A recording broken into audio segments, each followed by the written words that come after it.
పశ్చిమాసియాలో ఉద్రిక్తతల నేపథ్యంలో ప్రధానమంత్రి నరేంద్ర మోదీ నేడు అన్ని రాష్ట్రాలు కేంద్రపాలిత ప్రాంతాల ముఖ్యమంత్రులతో సమావేశం కానున్నారు. వీడియో కాన్ఫరెన్స్ ద్వారా సీఎంలతో మాట్లాడనున్నారు. పశ్చిమాసియాలో 27 రోజులుగా యుద్ధ వాతావరణం నెలకొన్న విషయం తెలిసిందే. యుద్ధానికి అమెరికా తాత్కాలిక విరామం ప్రకటించినప్పటికీ ఇజ్రాయెల్, ఇరాన్ మధ్య సంఘర్షణ కొనసాగుతోంది.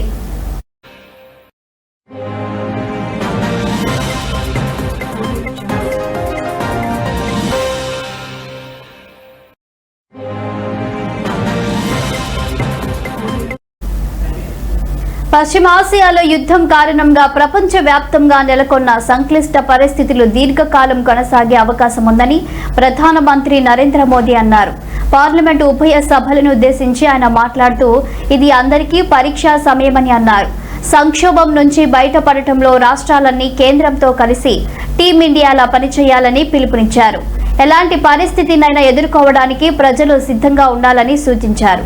కాగా అసెంబ్లీ ఎన్నికలు జరగనున్న రాష్ట్రాల ముఖ్యమంత్రులు ఈ సమావేశానికి దూరంగా ఉండనున్నట్టు తెలుస్తోంది.